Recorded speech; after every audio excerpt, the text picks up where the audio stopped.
Well, to discuss the day's headlines, I'm joined by sports analyst Ben Awadia and football agent Ryan Badu. Gentlemen, welcome. Ryan, let me start with you. United charged by the FA for failing to control their players following that stormy game. This will only darken Jose Mourinho's sour mood, won't it? Well, you know, Mourinho, he uses these sort of stifling tactics whenever he has a big game. Whenever he's the inferior team football-wise, he sort of creates this chaos and he uses it as a leveller to actually level it and make it a messy match in which his team has got a better chance of winning. So surely his tactics would have been for Herrera to get tight to people like Hazard and to not let them play. We saw it earlier this year when Manchester United went and played Liverpool and they used stifling tactics. We saw it in the Clásicos when he was at Real Madrid one year where he played Pepe as a number 10 to get onto Busquets. And this is a Mourinho tactic. He likes to sort of create this chaos when he is the inferior team to bring the level of the more superior team down. I suppose the other big takeaway from the night was the way the relationship has completely broken down between the Chelsea fans who adored Mourinho and the former boss himself. Are you surprised how quickly that's deteriorated? Compare the reception he received in October when Mourinho first came back to Chelsea as United manager. I mean, no, I find it very strange because the Chelsea fans need to learn a bit of respect because last I checked, you didn't win any titles before Mourinho got there. When Mourinho got there, he won you your first Premier League title. And as Mourinho said, until another manager gives you 4 Premier League titles, I'm still the chosen one. I'm still the special one for Chelsea. Yes, they're doing well under Conte, but I think Chelsea fans are being extremely disrespectful for who has been the most successful manager. At all. I think that wherever Mourinho leaves, he doesn't leave with well wishes and kisses on his cheeks. He leaves a lot of enemies, doesn't he? He does. Look, he's a Barcelona child. He went into Barcelona alongside people like Guardiola and Luis Enrique when he was a translator.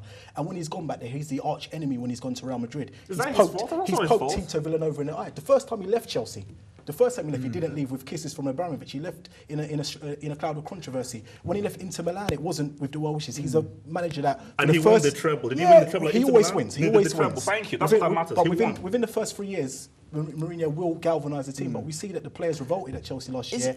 And, you know... Ben, isn't also what's true is the fact that it's clear Conte is getting under Mourinho's skin. Is that because Mourinho looks at Conte and sees something of himself? The fact that he's a younger version of himself who tactically seems to be getting the better of him at the moment? I think this stems off what happened last season.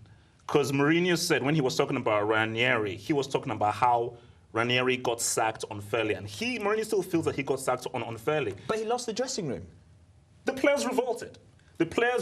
I believe the players revolted against him. And yes, you're in the relegation zone, the results matter, and this is a results business. If you're not getting results, you do deserve to get sacked if you're a Chelsea manager. But I believe that the players do not play for him. Costa, Eden Hazard, for me, I thought they were extremely unprofessional in the way they did not actually play and try hard for their managers. I think Mourinho has something there. So Ryan, Abramovich could have either got rid of the whole Chelsea dressing room or Mourinho. He only had one choice. Listen, it was the same thing with a lot of the players like Sergio Ramos at Real Madrid. You know, Mourinho can rub players up the wrong way. And with Chelsea now, Conte has, he's created a team in his image. They can play and they can fight. So he's got Kante and he's got Hazard. So when it gets messy, as we saw with Italy in Euros, he can get involved in a mess and he can win the fight. And when it's a football match, they can beat people playing football. So I believe that Conte is proven to be a better version of Mourinho, which Mourinho doesn't like. No way. Well, there's 17. How do you explain Chelsea being 17 points behind United, when at the start of the season, United were being touted as favourites? They spent more money than anyone else, with the exception of perhaps Manchester City.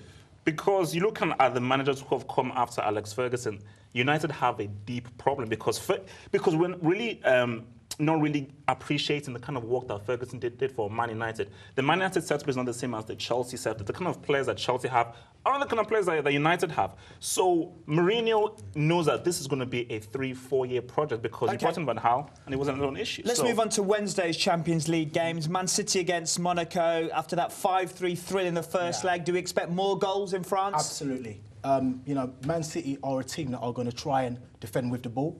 They're going to try and rest in possession, but they're not going to rest, if you understand what I'm saying. So they're going to play on the front foot. They're going to try and press them high. They're going to try and, outscore Monaco. Going away to a team like Monaco, we've got a lot of talented young players. Bernardo Silva, Thomas Lemar, Fabinho. They're really, really good young players at Monaco who are going to try and play. And they may have to play on the counter-attack because in possession, Man City have proved to be a little bit better. But it should be a very exciting match. There should be a lot of goals, and I believe Man City should win because they're 2 goals in front, but it should be a good contest. Ben, do you agree with Ryan? Do you expect City to go through? I do expect City to go through, but I think what is very telling is what Pep said. Pep said that they have to score. If they don't score, they don't go through, because Pep realizes that they've got a garbage defender called John Stones in their team. So I think that when he knows how extremely inept they are defensively, he knows that they have to score. And I do believe that it's going to be 3-2 to Monaco, which would not take City through on away goals. But in the Champions League, you can't win the Champions League with a defence that bad. So as good as City would be, and even if they beat Monaco, up against a Bayern Munich or a Real Madrid, they're going to get slashed. Just very quickly, Ryan, if City do go through as we expect, could they go all the way? I don't believe that they're defensively strong enough. I wouldn't put it down to one defender, but I think that defensively against people like Bayern Munich, there's a little bit of a gap there, and they still don't understand, how Guardiola wants his team to play. So the team's not, at its final stage of evolution, but they could get to the semis. And the other tie, very quickly, Atletico Madrid 4-2 up. Ben, you don't expect any problems against Leverkusen? No, there's no point in Leverkusen even showing up for the match. So. Okay, we'll leave it. I think they should show up, but I think they might get hit with the UEFA ban, yeah, so I'm pretty sure they won't take your advice, Ben. But for the moment, Ryan and Ben, thank you. That's it from this edition of Global Sports Report here on Horizon News. Many thanks for watching. Don't forget, we're on air every day of the week with the latest news and analysis from sport right around the world, from Ben and Ryan and myself. For this edition of the programme, it's goodbye.